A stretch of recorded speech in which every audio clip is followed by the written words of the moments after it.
Hello students, कैसे हैं आप लोग। तो आज हम लोग स्टार्ट करते हैं, फिर कंटिन्यू करते हैं हमारे टॉपिक से जिसका नाम था रिएक्शन मैकेनिज्म। हम लोगों ने फर्स्ट ऑफ ऑल देख लिया था क्या, पहले हम लोगों ने देख लिया था कि भाई बेसिकली एक सबस्ट्रेट क्या होता है, कुछ टर्म्स के बारे में हम लोग बात कर रहे हैं, फिर हम जाएंगे रिएक्शंस पर। तो पहली टर्म हमने देख ली थी सबस्ट्रेट किसे कहते हैं, दूसरी हम लोग देख रहे थे लिविंग ग्रुप। ठीक, उसमें हम लोगों ने कुछ लिविंग ग्रुप देखे थे, आज और कुछ देखते हैं एग्जाम्पल्स के साथ। ठीक है, एग्जाम्पल्स ही है उसमें। तो देखो, अगर बात करता हूँ एक और एग्जाम्पल लेता हूँ, जैसे हमारे पास है OH माइनस और है फिर H2। तो यहाँ पर पूछा जाए अच्छा लिविंग ग्रुप कौन है, तो क्या होगा आंसर। अगर OH माइनस और H2 में कंपेयर करते तो कौन अच्छा लिविंग ग्रुप होगा। भाई सिंपल सी बात है, weak base are good leaving group. तो यहाँ देख लो बेस वीक कौन है, ऑब्वियसली कौन है, जहां पर नेगेटिव चार्ज नहीं है, इस पर नेगेटिव चार्ज नहीं है, तो वीक बेस यही होगा। तो अच्छा लिविंग ग्रुप कौन हो जाएगा, H2, है ना। इसीलिए कभी भी अगर हम लोग आगे जाके पढ़ेंगे अल्कोहल्स, ठीक है, अल्कोहल्स करके चैप्टर है, तो वहां पर अगर ROH दे रखा होता है और अगर ये किसी kind of nucleophilic substitution reaction show करता है, तो हम पहले इस ऑक्सीजन को क्या करते हैं, इसको करते हैं प्रोटोनेट। क्या करते हैं, इसको करते हैं प्रोटोनेट। प्रोटोनेट करने के बाद ये क्या बन जाता है, ROH2 प्लस का चार्ज। ये क्या है, अब ज्यादा अच्छा लिविंग ग्रुप है एज कंपेयर टू दिस। अगर यहां निकलता तो यहां आता OH माइनस, यहां अगर निकलता तो OH माइनस, बट अगर यहां निकालेंगे तो निकलेगा H2। तो ज्यादा अच्छा लिविंग ग्रुप कौन है, H2 ज्यादा अच्छा लिविंग ग्रुप है। तो इसीलिए यहाँ पर हम लोग OH माइनस को नहीं निकालते। तो इसीलिए पहले OH का क्या करते हैं, अल्कोहल्स के केस में प्रोटोनेशन, किसी भी तरीके से ऑक्सीजन पे क्या लाया जाता है, प्लस चार्ज। ठीक, जरूरी नहीं है वो H प्लस को ही डोनेट करके आए, आगे देखेंगे और भी तरीके होते हैं। मेजरली काम जो होता है वो यही होता है कि हम ऑक्सीजन पे क्या ला दें, प्लस का चार्ज। प्लस का चार्ज ला देंगे तो ऑक्सीजन अनस्टेबल हो जाता है और जल्दी से भागने की कोशिश करेगा। ठीक, चलो एक है अपने पास एक इंपॉर्टेंट लिविंग ग्रुप, एक तो अपन देख ही चुके हैं, इसके अलावा एक इंपॉर्टेंट लिविंग ग्रुप है, इंपॉर्टेंट है तो इस पे तो टैग मारो। एक है हमारे पास RN triple bond N plus, one of the best leaving group में से एक है ये। ठीक है, तो इनको आप बोल सकते हो क्या, बेस्ट लिविंग ग्रुप। ठीक है, ये one of the best leaving group में से एक है, बात समझ में आ रही है। इसके अलावा अगर मैं बात करता हूं, क्यों, क्योंकि अगर आप इसको यहां से निकालोगे तो बाहर निकलेगी क्या, अगर ये निकलता है यहां से तो यहां पर आएगा हमारे पास N2 जो कि गैस है पहली चीज। तो दूसरा, सिस्टम की एंट्रोपी क्या हो रही है, बढ़ रही है, तो इसीलिए बहुत अच्छा लिविंग ग्रुप माना जाता है। चलो एक और देख लेते हैं। इसके अलावा हमारे पास एक और होता है, दैट इज योर टोसाइलेट। कैसा दिखता है ये देख लो, यहाँ पर आता है CH3 और यहाँ होता है हमारे पास S double bond O double bond O minus. ठीक है, इसका नाम होता है, अगर मैं इसका नाम लिखना चाहूँ तो इसको बोलते हैं हम लोग para methyl, sorry para methyl, para toluene, paratoluene sulfonate. क्या बोलते हैं, पैराटोलुइन सल्फोनेट, शॉर्ट में इसको बोला जाता है टोसाइलेट। क्या बोलते हैं, शॉर्ट में बोलते हैं टोसाइलेट, ये होता है टोसाइलेट। बहुत अच्छा लिविंग ग्रुप होता है, क्यों, एक तो इधर रेजोनेंस बहुत अच्छा हो रहा है, इधर नंबर ऑफ रेजोनेटिंग स्ट्रक्चर्स काफी ज्यादा है। ठीक, तो इसको भी एक अपन अच्छा लिविंग ग्रुप बोलते हैं। ये कुछ इस तरीके से कनेक्टेड होता है। ठीक, इसको ऐसे लिखते हैं OTS, ऐसा भी लिखा मिल जाएगा शॉर्ट में, हर बार कोई स्ट्रक्चर बना के नहीं देगा, OTS लिखा भी मिल जाता है। ठीक, तो पैराटोलुइन सल्फेट, ये भी हमारे पास क्या होता है, एक अच्छा लिविंग ग्रुप कंसिडर करते हैं। ठीक, तो हमारे पास कैटेगरी खत्म होती है अब लिविंग ग्रुप की, हम लोग बहुत सारे लिविंग ग्रुप डिस्कस कर चुके हैं। अगला आ जाता है हमारे पास, यहीं से स्टार्ट करते हैं, अगला आता है तीसरा जो टर्म था, दैट इज योर सॉल्वेंट। किसी भी रिएक्शन में सॉल्वेंट का होना बहुत ही ज्यादा क्या है, जरूरी है। तो उसका बेसिक रीजन क्या है, देखो हो क्या रहा है, रिएक्टेंट्स के जो मॉलिक्यूल्स हैं वो कोलाइड करते हैं। किसी भी रिएक्शन के अंदर क्या होता है, रिएक्टेंट मॉलिक्यूल्स कोलाइड करते हैं, ठीक है, रिएजेंट्स के साथ। जनरली हम जो रिएजेंट्स लेते हैं उसके साथ रिएक्टेंट मॉलिक्यूल्स क्या करते हैं, कोलाइड करते हैं। तो सॉलिड फेज के अंदर रिएक्शन होना नामुमकिन है, क्योंकि मॉलिक्यूल्स का जो मोबिलिटी है वो क्या है, जीरो है ना, सिंपल सी बात है। सॉलिड फेज के अंदर जो मोबिलिटी है वो क्या है, जीरो है। तो हमें जो रिएक्शन करानी है वो दो फेज में करा सकते हैं, या तो लिक्विड होगा या फिर गैसियस। कोई भी रिएक्शन दो फेज में हो सकती है, या तो लिक्विड फेज या फिर गैसियस फेज। हमारे पास सॉल्वेंट की बात कर रहे हैं तो फिलहाल हम लोग बात करेंगे लिक्विड फेज की। किसकी बात करेंगे, लिक्विड फेज की, ताकि जो मॉलिक्यूल्स हैं उनकी मोबिलिटी क्या हो जाए, क्या हो जाए, मोबिलिटी ज्यादा हो जाए। तो चलो देखते हैं, हमारे पास आते हैं सॉल्वेंट। थोड़ा बहुत आप लोगों को केमिकल बॉन्डिंग से आइडिया होगा, नहीं होगा तो मैं बता देता हूँ। सबसे पहले अगर सॉल्वेंट की कैटेगरी बनाई जाए तो हमारे पास सॉल्वेंट दो तरीके के होते हैं। एक होते हैं हमारे पास पोलर, ठीक, और एक होते हैं हमारे पास नॉन पोलर। इनके लिए डाइपोल मोमेंट क्या होता है, जीरो, और इनके लिए dipole moment not equals to zero होता है।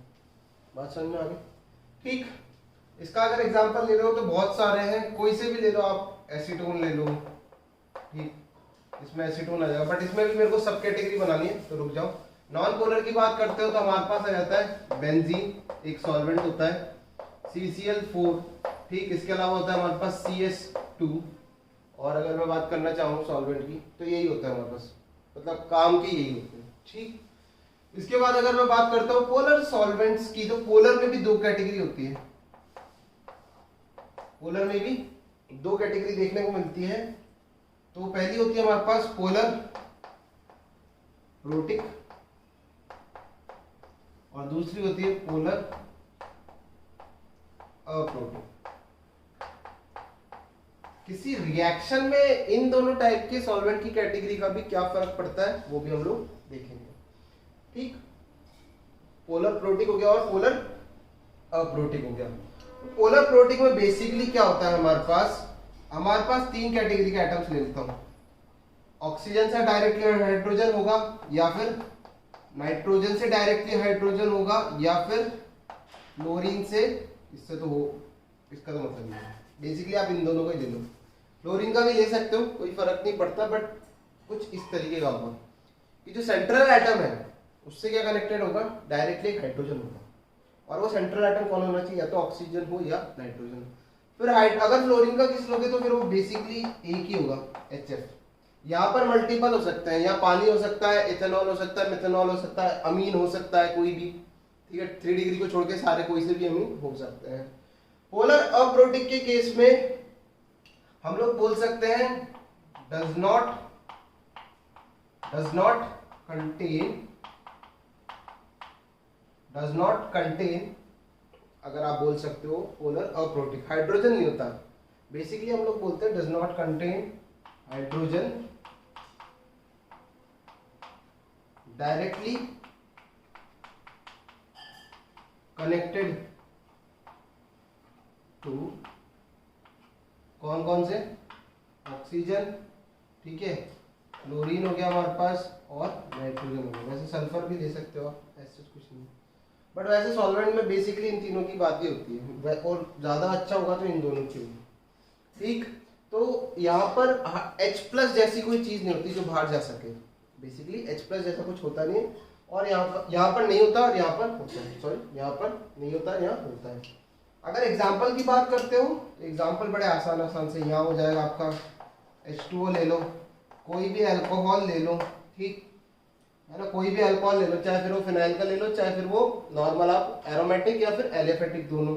इसके बाद 1 डिग्री 2 डिग्री अमीन्स ले लो, ठीक है, क्योंकि 3 डिग्री अमीन्स के पास हाइड्रोजन नहीं होता है। तो ये हो जाता है हमारे पास पोलर प्रोटिक सॉल्वेंट। बात करता हूं अगर पोलर अप्रोटिक की, तो बड़ा आसान सा एग्जांपल है CH3 C double bond O CH3 acetone, ठीक, ये बहुत ज़्यादा देखने को मिलेगा। इसके अलावा जो हमारे को देखने को मिलेंगे वो भी दिख लेते हैं। ठीक, तो आप कॉपी करो जब तक। हम लोग देखते हैं पोलर अप्रोटिक सॉल्वेंट्स की और कैटेगरी और रिएक्शन में क्या इम्पैक्ट पड़ता है। ठीक,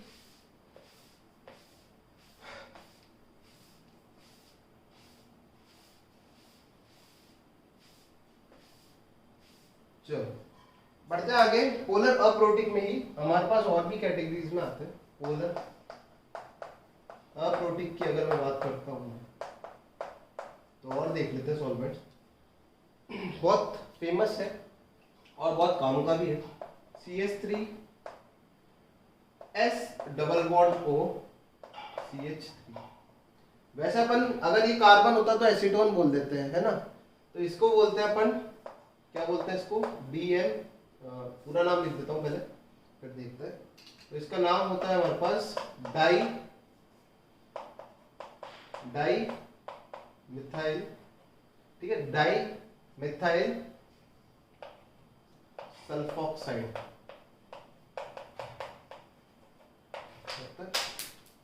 क्या होता है, डाई मिथाइल सल्फॉक्साइड। तो इसको शॉर्ट में हम लोग बोलते हैं DMSO। क्या बोलते हैं शॉर्ट में, DMSO बोलते हैं।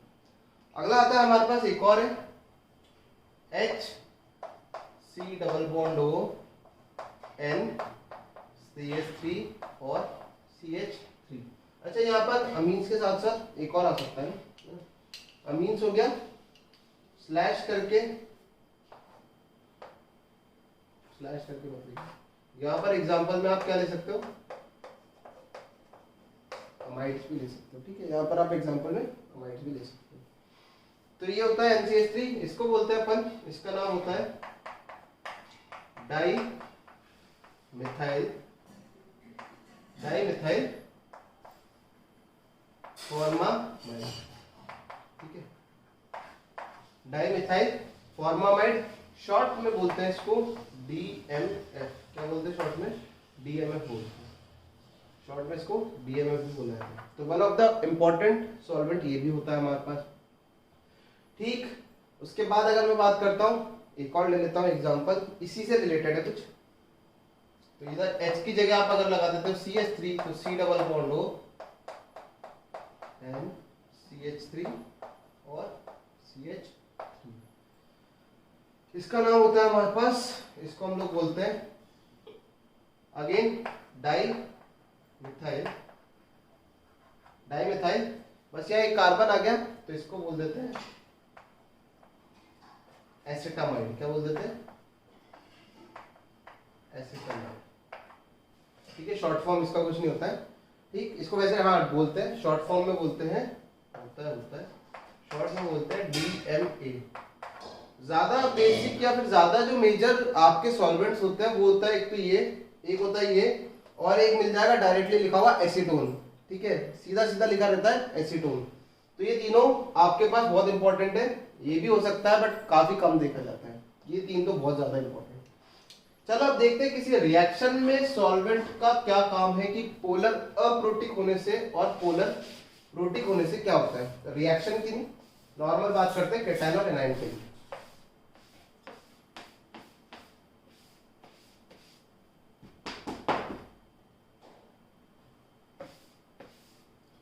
लेट सपोज करो हमारे पास एक पोलर प्रोटिक सॉल्वेंट है, पानी ले लेते हैं, है ना। पानी ले लिया, यहां पर है केटायन और यहां मान लो है आपका एक एनायन। ऐसे ही चल रही कहानी, ठीक है, नॉर्मल। तो पानी के पास दो एंड है। क्या है पानी के पास, दो एंड। तो ये वाला जो एंड है ऑक्सीजन वाला, ये क्या होता है, हाँ ये होता है क्या, डेल्टा नेगेटिव, और ये होता है डेल्टा पॉजिटिव। इसको यहाँ ना बनाते हुए हम लोग अभी बनाते हैं इसको। ठीक, अब क्या होगा, ये प्लस चार्ज है, ये डेल्टा माइनस, इनके बीच में क्या हो जाएगा, इस तरीके से फोर्स ऑफ अट्रैक्शन लग जाएगा। क्या लग जाएगा, एक फोर्स ऑफ अट्रैक्शन लग जाएगा। तो इसको बोल सकते हो आप आयरन डाइपोल इंटरेक्शन। ये एक डाइपोल है और एक ये आयन है, तो ये आयरन डाइपोल इंटरेक्शन हो गया। इसी तरीके से और भी वाटर के मॉलिक्यूल्स आएंगे, है ना, और सब इसके साथ इस तरीके का क्या लगा देंगे, इस तरीके का लगा देंगे फोर्स ऑफ अट्रैक्शन, है ना। अब ये जो डेल्टा प्लस वाला एंड है, ये भी तो अपना कुछ काम करेगा, है ना, ये भी तो कुछ काम करेगा, तो ये माइनस वाले एंड को क्या कर लेगा, धर लेगा। इसी तरीके से यहां पर अगर एक एनायन होगा तो इसको अपन बोलते हैं क्या, दिस इज योर सॉल्वेशन। ये क्या हुआ है, सॉल्वेशन, है ना। और बेसिकली पानी जब होता है तो उसको अपन हाइड्रेशन बोल देते हैं। आप लोगों ने केमिकल बॉन्डिंग में सुना होगा हाइड्रेशन। तो फिलहाल ये होता है सॉल्वेशन, और अगर जो सॉल्वेंट है वो अपना वाटर हो तो उसको हाइड्रेशन बोलते हैं। तो this is a process of solvation. ठीक, ये तो तब था जब पोलर प्रोटिक सॉल्वेंट था। ठीक है, कैसा था, इधर लिख देता मैं PPS, पोलर प्रोटिक सॉल्वेंट। अब बात करते हैं PPS यानी कि पोलर अप्रोटिक सॉल्वेंट। अब देखो एसीटोन ले लेते हैं, बड़ा आसान सा एग्जांपल, नहीं तो चाहो तो आप कोई भी ले सकते हो इसमें से। मैं एसीटोन ले लेता हूं। अगर बात करता हूं एसीटोन की तो CH3C double bond O, CH3C double bond O, CH3। अब देखो अगेन यहां रखा है डेल्टा प्लस और यहां रखा है डेल्टा माइनस, है ना। यहां रखा है डेल्टा माइनस और यहां रखा है डेल्टा प्लस। हम सामने लेके आ गए क्या, एक कैटायन। क्या लिया है, कैटायन दिया है। तो इसके साथ तो ये फोर्स ऑफ इंटरेक्शन शो कर देगा। यहां पर तो बॉन्ड की पॉसिबिलिटी हो जाएगी हमारे पास, हो जाएगी ना, यहां तो हो जाएगी। अब क्या करा, अब आप लाए, हाँ अब अपन लेके आते हैं एनायन। क्या लेके आते हैं, एनायन। अब आपको पता है यार एनायन कोई ऐसा तो है नहीं कि इन दोनों के गैप में फिट हो जाएगा। तो पोलर अप्रोटिक्स के केस में क्या होता है, अगर मैं लिखना चाहूं, आप समझ गए होंगे क्या हुआ होगा कि एनायन का सॉल्वेशन नहीं हो पाएगा। क्यों, यहां पर ये दो बड़े बड़े ग्रुप्स लगे, इसके चलते एनायन पास में ही नहीं आ पाएगा, और इसके साथ इस कार्बन पे जो डेल्टा प्लस है उसके साथ कोई फोर्स ऑफ इंटरेक्शन या फोर्स ऑफ अट्रैक्शन नहीं लगेगा, और उसके चलते एनायन स्टेबल नहीं हो पाएगा। तो क्या बोल सकते हैं अपन कि in case of polar aprotic solvent, solvation of cation, या फिर आप पार्शियल चार्ज को भी बोल सकते हो, कैटायन या फिर partial charge occurs,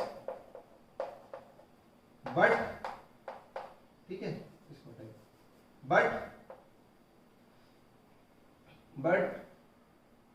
not of anion. मतलब क्या कहना चाह रहा हूं कि भैया कैटायन का तो हमारे पास क्या हो जाता है, सॉल्वेशन हो जाता है। कैटायन का तो क्या हो जाता है, हमारे पास सॉल्वेशन हो जाता है, बट अगर बात करते हैं एनायन की तो एनायन का सॉल्वेशन नहीं हो पाता है। इसीलिए रिएक्शन के अंदर सॉल्वेंट का बदलना, ठीक है, नॉन पोलर सॉल्वेंट तो हम देख ही चुके हैं, CCl4 कहाँ यूज करा है, कार्बोकेटाइन में करा है, ठीक है। बट अगर यहाँ पर आप सॉल्वेंट बदल देते हो तो रिएक्शन में काफी फेरबदल हो जाएंगे, बात समझ में आ रही है, बट नॉट ऑफ एनायन। तो मतलब यहाँ पर क्या है कि एनायन का सॉल्वेशन नहीं होता है, बट यहाँ पर होता है। और अगर मैं लिखता हूं in case of polar protic solvent, solvation of both cation and anion occurs. बात समझ में आ रही है, इसके केस में दोनों का होगा, बट इसके केस में दोनों का नहीं हो पाता है, क्योंकि इसके पास क्या होता है, हाइड्रोजन होता है, छोटा सा होता है, हाइड्रोजन की छोटी स्पीशीज होती है। तो जब एनायन आएगा ना तो उसको इतनी दिक्कत नहीं आएगी। यहाँ पर एनायन को क्या तो अंदर जाना पड़ेगा, ठीक है, पेनिट्रेट करना पड़ेगा, जो कि पॉसिबल नहीं हो पाएगा। तो ये होता है एक सॉल्वेंट का रोल। इन सॉल्वेंट को याद रखना, ये इंपॉर्टेंट सॉल्वेंट है, बहुत काम आता है, ठीक है। सब्स्टिट्यूशन में यही सब चीजें देखने को मिलेगी। अगला टर्म आ जाता है हमारा, कॉपी कर लो इसको और अपन चलते हैं अपने अगले टर्म पे। चलिए ये लिख देते हैं,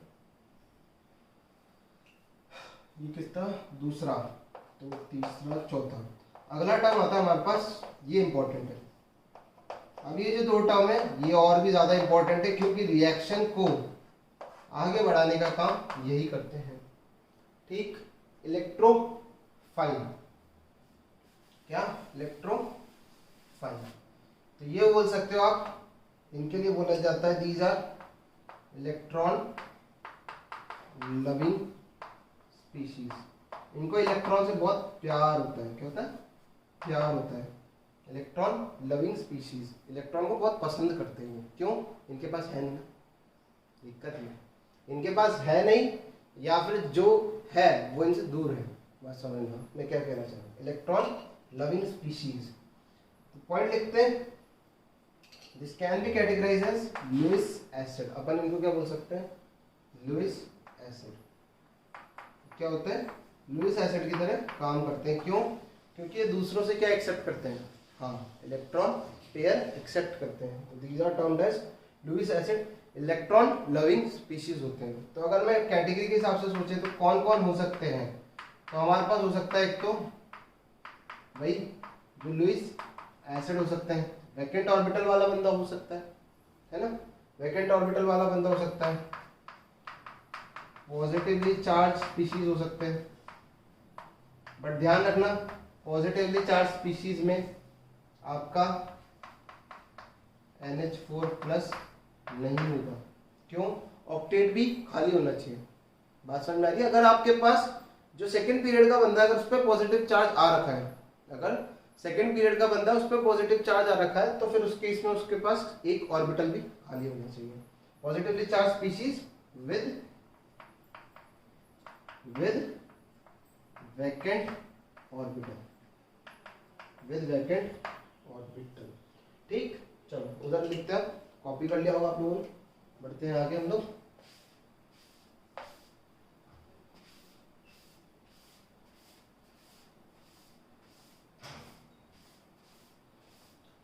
और देख लेते हैं, इलेक्ट्रोफिल पॉजिटिवली चार्ज हो गए। इसके अलावा हमारे पास एक और होता है, that is your delta plus. Partial plus वाले भी तो स्पीशीज हो सकते हैं। डेल्टा प्लस स्पीशीज या फिर डेल्टा प्लस चार्ज स्पीशीज। इनमें जनरली हमारे पास कार्बन ही आता है ना? इसमें हमारे पास जनरली कार्बन ही आता है। जैसे कार्बन है, कार्बन से कोई अपने पास क्या है? अपने पास है कार्बन, और कार्बन से लगा हुआ है मान लो कोई लिविंग ग्रुप। कौन लगा हुआ है? लिविंग ग्रुप लगा हुआ है। तो ऑब्वियसली कार्बन पे क्या रखा होगा? डेल्टा प्लस का चार्ज रखा होगा, तभी तो छोड़ के जाना चाह रहा है। तो इस केस में ये भी किसकी तरह काम कर सकता है? This can act as electrophile. ये किसकी तरह काम करेगा? एक इलेक्ट्रोफाइल की तरह काम करेगा। और बेसिकली अगर मैं बात करता हूँ ऑर्गेनिक में, ये तो सब चीजें इनऑर्गेनिक के हिसाब से भी है। अगर बात करता हूँ ऑर्गेनिक में, तो हम लोग तो इसी चीज से डील करने वाले हैं। न्यूक्लियोफिलिक सब्स्टिट्यूशन में इसी चीज से डील करने वाले हैं। तो आप लोग उस चीज को समझना। बात समझ में आ रही है? चलो आगे बढ़ते हैं। तो ये हो गया हमारे पास इलेक्ट्रोफाइल की स्पीशीज। क्या हो गई? इलेक्ट्रोफाइल की स्पीशीज हो गई। अब इलेक्ट्रोफिलिसिटी अगर आपको कंपेयर करनी हो, तो हमारे पास सीधा सा फंडा है। कैसे देख सकते हो आप? प्लस का चार्ज या फिर डेल्टा प्लस का चार्ज। बात समझ में आ रही है? हम लोग जनरली क्या देखते हैं, अगर लिखना चाहूँ एक लाइन में, तो इलेक्ट्रोफिलिसिटी यानी कि इलेक्ट्रॉन एक्सेप्ट करने की जो टेंडेंसी है वो क्या है? डायरेक्टली प्रोपोर्शनल है। डायरेक्टली प्रोपोर्शनल है किस पे? डेल्टा प्लस चार्ज पे। अगर बेसिकली इतना सा आसानी से लिखना है। क्यों? क्योंकि हम लोग देखो, हम लोग डील करने वाले कार्बन से। तो कार्बन के केस में आपको डेल्टा प्लस ही दिखेगा, या फिर अगर आपको देखना है डेल्टा प्लस के अलावा तो पॉजिटिव चार्ज भी हो सकता है। तो डेल्टा प्लस और पॉजिटिव, कार्बोकेटाइन के केस में पॉजिटिव होता है, ठीक। तो ये तो होती है इलेक्ट्रोफिलिसिटी। अब इलेक्ट्रोफिलिसिटी बढ़ सकती है, घट सकती है किस हिसाब से? जो उसके आसपास ग्रुप्स लगे होते हैं। तो वही वाली बात है, डेल्टा प्लस का चार्ज या फिर पॉजिटिव का चार्ज, जितना ज्यादा आप इलेक्ट्रॉन डेंसिटी को कम करते जाओगे, ठीक है, इलेक्ट्रॉन डेंसिटी को कम करते जाओगे पॉजिटिव चार्ज पे से, मतलब उसके इलेक्ट्रॉन्स और खींचते जा रहे हो, तो क्या होता जाएगा? उस पे जो इलेक्ट्रोफिलिसिटी है वो बढ़ती जाएगी।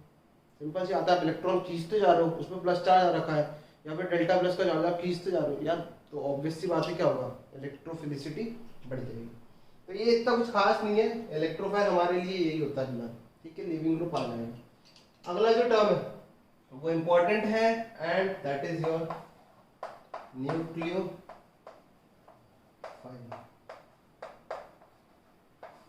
न्यूक्लियोफाइल बेसिकली इनके लिए अपन बोल सकते हैं these are electron rich species. ये क्या होती है? ये होती है हमारे पास इलेक्ट्रॉन रिच स्पीशीज, है ना। ये होती है इलेक्ट्रॉन रिच स्पीशीज। चलो, इलेक्ट्रॉन रिच स्पीशीज है तो अपन बोल सकते हैं ये क्या हो सकते हैं हमारे पास? लुईस, क्या हो सकते हैं? लुईस बेस हो सकते हैं। क्या हो सकते हैं? लुईस बेस हो सकते हैं। इसके अलावा अगर अपन को देखना हो तो ये अल्कीन और अल्काइन। अल्कीन और अल्काइन भी क्या होते हैं? हमारे पास न्यूक्लियोफाइल की तरह काम करते हैं, जो कि हम लोग देख चुके हैं कहां पर? अभी कार्बोकेटाइन के टॉपिक में देख चुके हैं ऑलरेडी। तो अल्कीन और अल्काइन भी हो सकते हैं, लुईस बेस भी हो सकते हैं। They are generally Lewis base, यानी कि इलेक्ट्रॉन पेयर डोनर, जो इलेक्ट्रॉन पेयर को डोनेट करेंगे। यहां पर इंपॉर्टेंट है दैट इज योर फैक्टर्स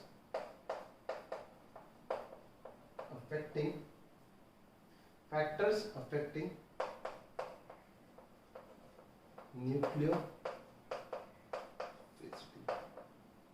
ठीक है, न्यूक्लियोफिलिसिटी को अफेक्ट करने वाले फैक्टर, यानी कि न्यूक्लियोफाइल की स्ट्रेंथ को अफेक्ट करने वाले फैक्टर्स हम लोग देखते हैं। तो अगर बात करते हैं अलग अलग तरीके से, तो एक ही एटम है, अगर इसको अपन सोच सकते हैं नॉर्मली, अपन इसको जज कर सकते हैं लुईस बेस से। किससे कर सकते हैं? लुईस बेस से। या फिर जीओसी के अंदर आप लोगों ने बेसिक स्ट्रेंथ पढ़ा होगा, कंपैरिजन फॉर बेसिक स्ट्रेंथ, तो वो सारे पॉइंट्स यहाँ पर एप्लीकेबल है। उसके अलावा भी कुछ एडिशनल पॉइंट्स हैं जो हमें अप्लाई करने हैं, हटके भी हैं कुछ उधर से नॉर्म्स, कुछ ऐसे पॉइंट्स भी जो काम नहीं करते, उल्टे होते हैं। तो न्यूक्लियोफिलिसिटी की बात कर लेते हैं। तो अगर सबसे पहले बात करते हैं पहला point, that is your along a period. बात कर लेते हैं अपन अलोंग अ पीरियड। तो एक पीरियड के अलोंग में क्या होगा? एक पीरियड के अलोंग में क्या काम करती है? सबसे पहली चीज, एक पीरियड के अलोंग में काम करती है, हाँ, इलेक्ट्रोनेगेटिविटी। क्या काम करती है? इलेक्ट्रोनेगेटिविटी काम करती है। तो अगर एक पीरियड में बात करते हैं तो लेफ्ट टू राइट जाने पर जो इलेक्ट्रोनेगेटिविटी है वो क्या होती है? बढ़ती है, कम होती है? बढ़ती है। Electronegativity increases. ठीक, तो अपन यहाँ पर लुईस बेस, या फिर इसको शॉर्ट में क्या लिखूंगा?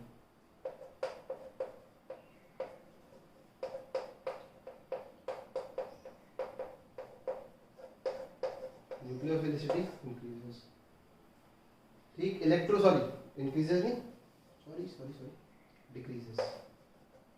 क्या होती है? कम हो जाएगी। न्यूक्लियोफिलिसिटी कम हो जाएगी, इलेक्ट्रोनेगेटिविटी बढ़ेगी तो न्यूक्लियोफिलिसिटी कम हो जाएगी। कंपेयर कर लेते हैं एग्जांपल्स के साथ। तो कॉपी कर लेना इसे।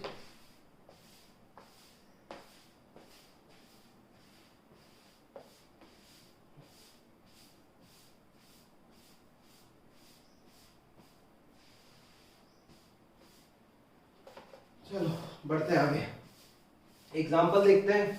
ऐसे एग्जाम्पल आप बहुत बार देख चुके हो, स्टिल बता देता हूँ। अगर एग्जाम्पल की बात करते हैं तो हमारे पास है CH3 माइनस, उसके बाद है हमारे पास NH2 माइनस, फिर है OH माइनस और फिर है F माइनस। अगर कंपेयर करना चाहें तो ये चारों बंदे एक ही पीरियड के हैं। ठीक, अगर एक ही पीरियड के तो देखो यहां से यहां जा रहा हूं तो इलेक्ट्रोनेगेटिविटी बढ़ रही है, तो न्यूक्लियोफिलिसिटी का क्या ऑर्डर हो जाएगा? जस्ट इसका उल्टा। सही। अब एक अंधविश्वास, ठीक है, अंधविश्वास डाउन द ग्रुप। किसकी बात चल रही है? डाउन द ग्रुप की। ठीक, डाउन द ग्रुप जाते हैं तो क्या होता है भाई? साइज। तो अपन कंपेयर करते हैं एग्जांपल से, F minus, Cl minus, Br minus और I माइनस। तो F minus, Cl minus, Br minus, I minus.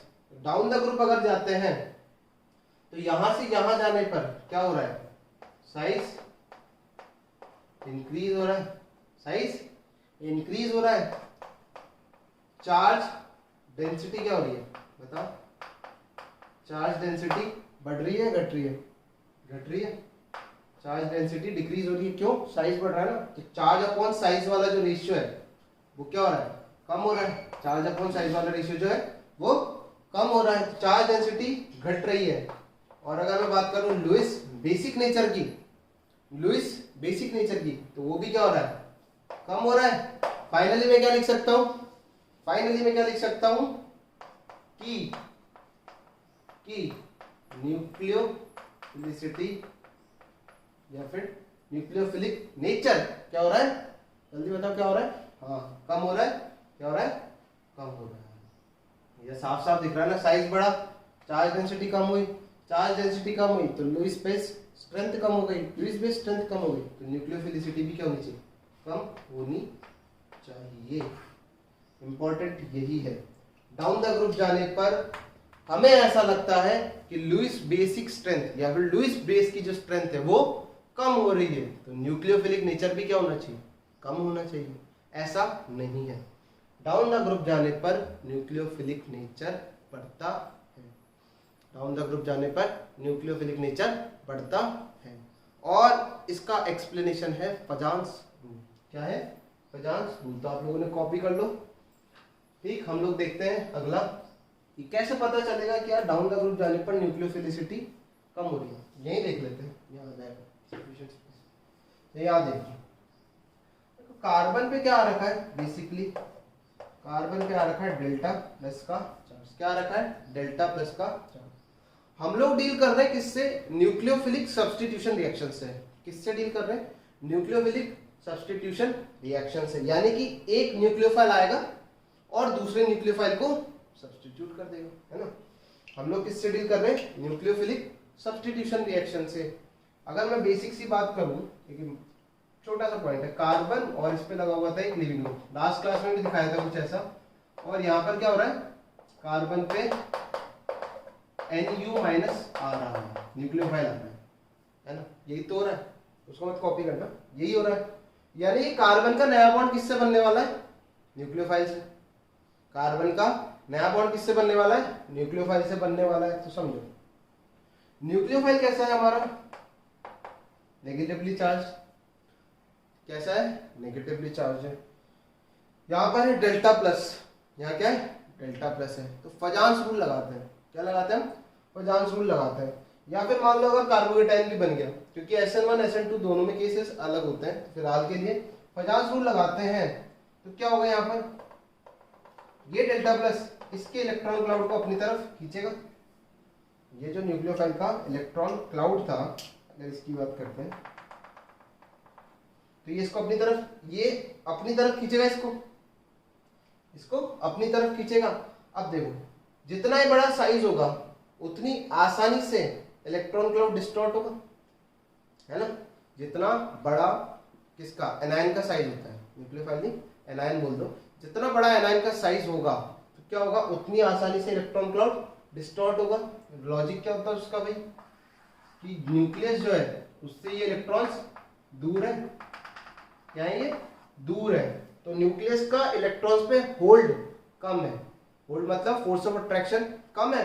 तो बाहर से आता हुआ बंदा, यानी कि negatively charge sorry positively charge वाला बंदा क्या कर लेगा, इस इलेक्ट्रॉन क्लाउड को आसानी से अपनी तरफ खींच लेगा, आसानी से अपनी तरफ खींच लेगा। तो मैं बोल सकता हूं एज साइज ऑफ एनायन, ठीक है, इधर एनायन लिख दो आप, एनायन इंक्रीजेस। एनायन में हमारे पास जनरली कौन है, अभी फिलहाल हमारे पास है न्यूक्लियोफाइल, अपन न्यूक्लियोफाइल की बात कर रहे हैं। एज साइज ऑफ न्यूक्लियोफाइल या फिर एनायन इंक्रीजेस, यहां क्या लिख सकते हो आप, पोलराइजेशन इंक्रीजेस। क्या हो रहा है, पोलराइजेशन बढ़ रहा है। और जब भी फजान्स रूल के अकॉर्डिंग पोलराइजेशन बढ़ता है तो बॉन्ड के अंदर आने वाला कोवेलेंट कैरेक्टर भी क्या हो जाता है, बॉन्ड के अंदर आने वाला कोवेलेंट कैरेक्टर भी बढ़ जाता है। तो हुआ क्या, ये डेल्टा प्लस इस Nu माइनस को क्या करने वाला था, पोलराइज, क्या करने वाला था, पोलराइज। क्यों, बॉन्ड बन रहा है, बेसिकली इन दोनों के बीच में बॉन्ड बन रहा है, तो पास आएगा। पास आएगा तो इसका क्या होगा, पोलराइजेशन। क्या होगा, पोलराइजेशन होगा। इलेक्ट्रॉन क्लाउड को अपनी तरफ अच्छे से खींचेगा। कब, साइज बड़ा होगा। जब साइज बड़ा होगा तो पोलराइजेशन ज्यादा होगा, और जब भी पोलराइजेशन ज्यादा होता है तो कोवेलेंट कैरेक्टर क्या होते हैं, बढ़ते जाते हैं। कोवेलेंट कैरेक्टर बढ़ेगा तो बॉन्ड की स्ट्रेंथ क्या होगी, बेसिकली बढ़ेगी। भाई कोवेलेंट कैरेक्टर बढ़ा तो बॉन्ड स्ट्रेंथ बढ़ गई, बॉन्ड स्ट्रेंथ बढ़ गई, बस न्यूक्लियोफिलिसिटी बढ़ गई। तो हमारे पास अगर आंसर देखते हैं न्यूक्लियोफिलिसिटी का, ये आता है हमारे पास ऑर्डर किसका, न्यूक्लियोफिलिक नेचर लिखते जाता है। न्यूक्लियोफिलिक नेचर, न्यूक्लियोफिलिक नेचर इस तरीके से होता है किसी, किसमें, ग्रुप के अंदर, किसी ग्रुप के अंदर इस तरीके से चलता है। चलो आगे बात करते हैं। अब हम लोग चलते हैं कहाँ पर, अब हम लोग चलते हैं अगर न्यूक्लियोफाइल को किसी सॉल्वेंट के साथ कैसा बिहेवियर मिलेगा वो भी देखते हैं।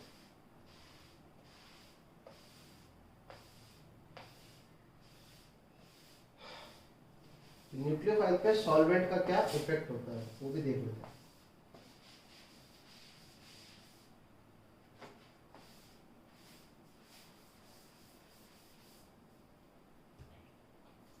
चलो अगला आता है effect of solvent on nucleophilic nature. Effect of solvent on nucleophilic nature, solvent का क्या रोल होता है, सॉल्वेंट का क्या रोल होता है। तो देखो भाई सॉल्वेंट हमारे पास, अपन नॉन पोलर की बात नहीं करेंगे, ठीक है। उसका लॉजिक क्या है, देखो कार्बन का जो हेलोजन के साथ बॉन्ड होता है वो कैसा होता है, पोलर होता है। कार्बन का जो हेलोजन के साथ बॉन्ड होता है वो कैसा होता है, पोलर होता है। तो ऑब्वियस सी बात है, लाइक डिसॉल्व्स लाइक वाली बात। कौन सी, लाइक डिसॉल्व्स लाइक वाली बात। तो जो पोलर सॉल्वेंट है वही क्या करेगा, एक पोलर बंदे को डिसॉल्व कर पाएगा। जो हमारा सबस्ट्रेट है वो खुद क्या है, पोलर है, तो उसके लिए सॉल्वेंट भी कैसा चाहिए, पोलर। तो अपन नॉन पोलर सॉल्वेंट की बात नहीं करेंगे। पोलर में हमारे पास दो कैटेगरी है, पोलर प्रोटिक और पोलर अप्रोटिक। कंपैरिजन के लिए मैं इन्हीं चारों को वापस से ले रहा हूं, ठीक, इन्हीं चारों को ले रहा हूं, F minus, Cl minus, Br minus और I minus. In polar aprotic solvent या तो ऐसा लिखो वो मिल जाए आपको, DMF मिल जाएगा, या फिर DMSO मिल जाएगा, कुछ इस तरीके से। या फिर मैं बोल सकता हूँ एसीटोन के अंदर, किसके अंदर, एसीटोन में। तो कोई भी पोलर अप्रोटिक सॉल्वेंट है अपने पास, PPAS, पोलर अप्रोटिक। वैसे PPAS क्यों लिखते हैं अपन, ठीक है चलो पोलर अप्रोटिक लिख देते, PPAS अपना शॉर्ट फॉर्म है, कॉपीराइट नहीं हुआ। PPAS। बात करते हैं पोलर अप्रोटिक सॉल्वेंट की। तो पोलर अप्रोटिक क्या करता है ना, पोलर अप्रोटिक क्या करता है, और साथ ही साथ में सेम एग्जांपल ले लेते हैं, F minus, Cl minus, Br minus और I minus in polar protic solvent. वैसे पहले पोलर प्रोटिक देखना था हमने, पहले पोलर अप्रोटिक लिख, पहले इसको समझते हैं तो इससे आसानी होगी। तो पोलर अप्रोटिक सॉल्वेंट में एनायन का क्या सॉल्वेशन होता है, आंसर बताओ, क्या एनायन का सॉल्वेशन होता है। हाँ सर होता है, यही तो हमने देखा था कि कैटायन और एनायन दोनों का सॉल्वेशन होता है किसमें, पोलर प्रोटिक में। हो गया। तो देखो इसका भी सॉल्वेशन होगा, इसका भी होगा, इसका भी होगा और इसका भी होगा, सही। किसका ज्यादा होगा, अगर डायरेक्टली मैं पूछना चाहूँ किसका होगा, ये डिपेंड करता है चार्ज डेंसिटी पर। किस पे डिपेंड करता है, चार्ज डेंसिटी पर। तो अगर मैं यहां से यहां आ रहा हूं, ठीक है, लेफ्ट टू राइट अगर मैं आ रहा हूं, मतलब डाउन द ग्रुप इधर से इधर आ रहा हूं, तो साइज क्या हो रहा है मेरा, साइज मेरा बढ़ रहा है, ठीक है। मतलब ऑब्वियसली एनायन का साइज क्या हो रहा है, बढ़ रहा है। साइज बढ़ रहा है तो चार्ज डेंसिटी CD है ना, चार्ज डेंसिटी क्या हो रही है, कम हो रही है। चार्ज डेंसिटी कम हो रही है यानी क्या, जो चार्ज कॉन्सेंट्रेटेड था एक छोटे से हिस्से पे उतने ही इलेक्ट्रॉन्स, और एक बड़े हिस्से पे उतने ही इलेक्ट्रॉन्स, कहां पर कॉन्सेंट्रेशन ज्यादा है, छोटे वाले पे, छोटा वाला जब है उस पे यार 7 इलेक्ट्रॉन है, देखो 8 है, दोनों दोनों इन दोनों के केस, पूरे के पूरे चारों के केस में 8 ही इलेक्ट्रॉन है, किसमें, वैलेंस शेल में 8 ही इलेक्ट्रॉन है वैलेंस शेल में। पता है यार छोटा वाला जो है, छोटे वाले पे 8 इलेक्ट्रॉन और बड़े साइज के पे 8 इलेक्ट्रॉन, कहाँ धक्का मुक्की ज्यादा होगी, कहाँ धक्का मुक्की ज्यादा होगी, छोटे वाले पे। ऑब्वियसली छोटे वाले पे धक्का मुक्की क्या होगी, ज्यादा होगी, धक्का मुक्की ज्यादा होगी, यानी कि मैं बोल सकता हूँ कॉन्सेंट्रेटेड है चार्ज। क्या है, चार्ज कॉन्सेंट्रेटेड है, और चार्ज अगर कॉन्सेंट्रेटेड है तो जो नेगेटिव पर डेल्टा प्लस यानी कि हाइड्रोजन वाला जो एंड है, कोई भी पोलर प्लॉटिंग मान लो, मैं पानी ले लेता हूं, तो जो ये हाइड्रोजन वाला एंड है ये बहुत तगड़े से घिरेगा इसको, साइज छोटा है, क्या है, साइज छोटा है, तो बहुत सारे आ जाएंगे मॉलिक्यूल्स ऐसे घिरने के लिए, बहुत सारे आ जाएंगे। बात समझ आ रही है, साइज छोटा है तो बहुत सारे आएंगे, तो ऐसा बोल सकते हैं अपन, क्या बोल सकते हैं, क्या बोल सकते हैं, चार्ज डेंसिटी कम हो रही है तो मैं बोल सकता हूं सॉल्वेशन पे क्या असर पड़ेगा, सॉल्वेशन पे क्या असर पड़ेगा, कम होगा या बढ़ेगा, छोटे वाले पे ज्यादा, सॉरी छोटे वाले पे ज्यादा मॉलिक्यूल्स चिपक रहे थे, बड़े वाले पे कम मॉलिक्यूल्स, यानी कि सॉल्वेशन क्या हो रहा है, साइज बढ़ता है तो सॉल्वेशन कम हो रहा है, कम हो रहा है। अब बात समझो, जहां F माइनस को मान लो एक वैल्यू ले लेते हैं, 10 पानी के मॉलिक्यूल्स घेर के बैठे थे, जहां F माइनस को 10 पानी के मॉलिक्यूल्स घेर के बैठे थे, क्या I माइनस को भी उतने ही मॉलिक्यूल्स घेर के बैठेंगे, बताओ। जहां 10 F माइनस को 10 पानी के मॉलिक्यूल्स घेर के बैठे थे, ये नंबर एक जनरल नंबर, रैंडम नंबर है ऐसे, ठीक, एग्जांपल में, तो यहां 10 घेर के बैठे थे, क्या I माइनस को भी 10 मॉलिक्यूल्स घेर के बैठेंगे, नहीं, कम ही होंगे नंबर, क्यों, सॉल्वेशन कम हुआ है ना, साइज बढ़ा है, सॉल्वेशन कम हुआ है, साइज बढ़ा है, तो 10 नहीं घेरेंगे, 10 से कम घेरेंगे, तो मोबिलिटी किसकी ज्यादा है, मोबिलिटी किसकी ज्यादा है, बात समझ आ रही है, मोबिलिटी किसकी ज्यादा है, इसको 10 ने सराउंड कर रखा है, जबकि I माइनस को मान लो लेट सपोज करो 5 नहीं कर रखा है, तो कौन ज्यादा घूम फिर सकता है, जो कम घेरा हुआ है, जो कम घेरा हुआ है, यानी कि I माइनस ज्यादा मूवमेंट कर सकता है, I माइनस ज्यादा मूवमेंट कर सकता है। तो इसको बड़े आसानी से समझ सकते हो कि मान लो अमिताभ बच्चन जी आते हैं और साथ ही में अभिषेक बच्चन जी आते हैं, किसके पास भीड़ जाता होगी, ठीक, समझ गए, समझ गए होगे, किसके पास भीड़ ज्यादा होगी, है ना, तो भीड़ ज्यादा होगी, अमिताभ बच्चन जी के ज्यादा मूवमेंट कर पाएंगे भीड़ भाड़ में, नहीं, क्या अभिषेक बच्चन जी कर लेंगे, वो तो क्या पता फ्री घूम रहे है ना, हो सकता है वो तो फ्री घूम रहे हो। तो बात समझ में आ रही है, मोबिलिटी क्या होती है, मोबिलिटी बढ़ती है, मोबिलिटी बढ़ती है, मोबिलिटी बढ़ती है, तो भाई मोबिलिटी बढ़ने से क्या हुआ, अरे अटैक करने जिस स्पीशीज पे जा रहे थे, नंबर ऑफ मॉलिक्यूल्स भी तो बढ़ेंगे, क्या होगा, नंबर ऑफ मॉलिक्यूल्स भी तो बढ़ेंगे, तो I माइनस आसानी से, नंबर ऑफ मॉलिक्यूल्स ना बढ़े बट आसानी से तो जा सकता है, ये आसानी से जा पाएगा और ये मुश्किल से जाएगा। तो फाइनली अगर मैं बात करता हूँ किसकी, न्यूक्लियोफिलिक नेचर की, बात करते हैं किसकी, न्यूक्लियोफिलिक नेचर की, तो क्या होगा, nucleophilic nature polar protic solvent में इधर की तरफ बढ़ेगा, क्या होगा, इधर की तरफ बढ़ेगा, दिस इज योर न्यूक्लियो, इसको NL लिख देता हूँ शॉर्ट में, इसको मैं शॉर्ट में NL लिख देता हूँ, यानी कि न्यूक्लियोफिलिक नेचर, तो इस तरफ बढ़ गया, यहाँ समझ ही गए होगे तुम, यहाँ तो समझ ही गए होगे क्या होने वाला है, हाँ क्या होने वाला है, जस्ट इसका उल्टा हो जाएगा, क्या होगा, जस्ट इसका उल्टा हो जाएगा। जो ये वाला ऑर्डर है, ये बात करी जाती है गैसियस फेज के लिए, जो ये ऑर्डर लिखा हुआ है ना, जो ये ऑर्डर लिखा हुआ है किसके लिए, गैसियस फेज के लिखा हुआ है, हम इसी को फॉलो करते हैं जनरली। अगर हमसे न्यूक्लियोफिलिक स्ट्रेंथ पूछी जाती है तो हम लोग I माइनस को सबसे ऊपर रखते हैं, ठीक है, सबसे ज्यादा स्ट्रॉन्गेस्ट न्यूक्लियोफाइल है। तो यहाँ पर सॉल्वेंट का इफेक्ट देखने को मिल गया, इधर अलग है और इधर अलग है, इधर क्या लॉजिक है, यहाँ पर सॉल्वेशन होगा ही नहीं, ठीक, एज लिख सकते हो आप अगर लिखना चाहो, as solvation of Nu minus does not occur,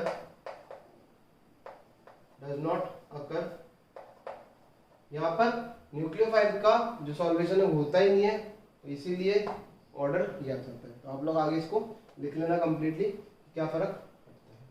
ठीक, आप लोग इसको कॉपी करो जब तक के लिए। हम लोग बढ़ते हैं आगे अब रिएक्शन के कैटेगराइजेशन से, कैटेगरीज क्या क्या है। ठीक, कॉपी कर लो इसको।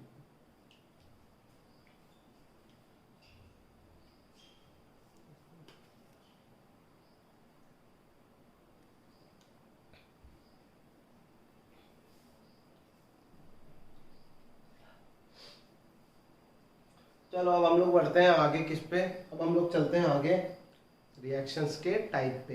बेसिकली ये सब चीज़ें तो हो गई, ठीक है, ये सब चीज़ें तो हो गई। अच्छा, इसमें और भी है, जैसे लोकलाइज्ड वर्सेस डीलोकलाइज्ड भी बोल सकते हो आप।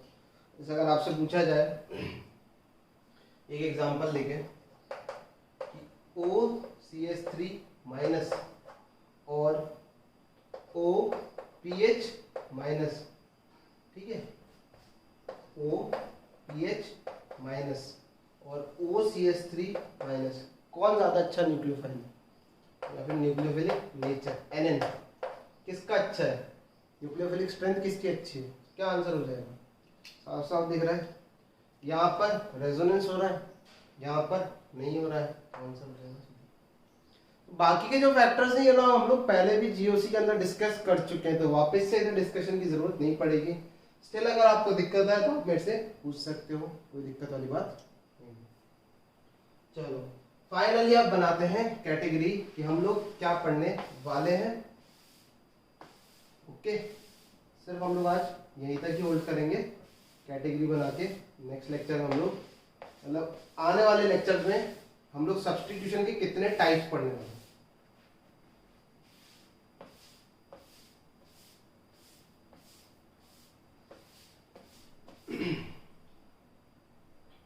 हमारे पास आ जाता है, हम लोग स्टार्ट करने वाले हैं विद न्यूक्लियोफिलिक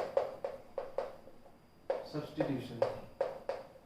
ये हम लोग पहले भी बात कर चुके हैं, ठीक।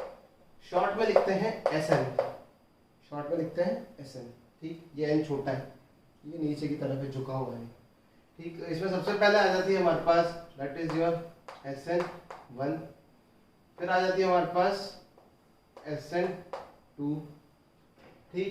उसके बाद आ जाती है हमारे पास SNI, फिर आ जाती है हमारे पास SNNGP, क्या लिखते हैं SNNGP, और लास्टली हमारे पास होती है SNAR, AR फॉर एरोमेटिक, ठीक। तो हमारे पास आती है SN1, SN2, SNI, SNNGP, neighbouring group participation होता है, यहाँ इन्वर्जन का कुछ फंडा है और यहाँ पर है एरोमेटिक। तो ये हमारे पास कुछ कितने टोटल पांच न्यूक्लियोफिलिक सब्स्टिट्यूशन रिएक्शंस हैं। हम लोग इनके मैकेनिज्म के साथ क्या क्या रेट पे इफेक्ट होता है, क्वेश्चंस, प्रोडक्ट और बहुत सारी चीजें, और कंपैरिजन भी होगा कि कब कौन सी रिएक्शन फेवर हो, ठीक। तो जब तक के लिए आप इन चीजों को रिवाइज कीजिए, और न्यूक्लियोफिलिसिटी के टॉपिक को अच्छा करने के लिए आप जरूर लुईस बेस का जो कंसेप्ट होता है यानी कि बेसिक स्ट्रेंथ जो कि हम लोग जीओसी में पढ़ते हैं उसको रिवाइज करो, वहां से काफी कुछ आप लोग डिराइव कर सकते हो। एक और बात बता देता हूँ, न्यूक्लियोफिलिक नेचर या और बेसिक स्ट्रेंथ दोनों अलग अलग चीजें हैं, यानी कि मैंने बोला NU माइनस, ठीक। न्यूक्लियोफाइल और एक बेस में फर्क होता है, ठीक है, न्यूक्लियोफाइल और बेस में फर्क होता है। जो न्यूक्लियोफाइल होता है ये ढूंढता है किसको, ये ढूंढता है किसी भी इलेक्ट्रोफाइल को, किसी भी इलेक्ट्रोफाइल को, जबकि बेस किसको ढूंढता है, बेस ढूंढता है H प्लस को, बेस ढूंढता है H प्लस को। अब जो हमारा इलेक्ट्रोफाइल है, बात समझना, सिर्फ ऐसे ही बोल रहे हैं, जो हमारा इलेक्ट्रोफाइल है हो सकता है वो फंसा हुआ, फंसा हुआ मतलब स्टेरिकली हिंडर्ड हो सकता है वो स्टेरिकली हिंडर्ड हो, या फिर जो हमारा न्यूक्लियोफाइल आ रहा है वो क्या हो, वो खुद स्टेरिकली हिंडर्ड हो। अगर मैं कंपेयर करना चाहूँ न्यूक्लियोफिलिसिटी के नेचर, एक क्वेश्चन है, ये इंपॉर्टेंट है, ठीक। आगे एलिमिनेशन जब पढ़ते हैं तो वहां पर काम आ जाता है। तो क्वेश्चन है कुछ इस तरीके का, CH3O minus CH3 CH2 O minus CH3 CH2 O minus, okay. फिर आ जाता है हमारे पास CH3 CH CH3O माइनस, है ना, ये आ जाता है। और फिर आ जाता है फाइनल CH3 CH3 CH3 और O। This is tertiary butoxide है, ये होता है टर्शियरी ब्यूटॉक्साइड है, ठीक है। तो आपसे बोला है कंपेयर न्यूक्लियोफिलिक नेचर और कंपेयर बेसिक स्ट्रेंथ, दोनों आप कंपेयर करके कल के लिए ला लो, कल इसका आंसर देंगे, ठीक है। कल अपन इसका आंसर देंगे तो कल आप कंपेयर करके लाना कि न्यूक्लियोफिलिक स्ट्रेंथ का क्या ऑर्डर होगा और बेसिक स्ट्रेंथ का क्या ऑर्डर। जब तक के लिए आप लोगों को जो बोला गया है जीओसी जरूर पढ़े, बेसिक स्ट्रेंथ वहां से जरूर पढ़े, काम आएगी। ओके।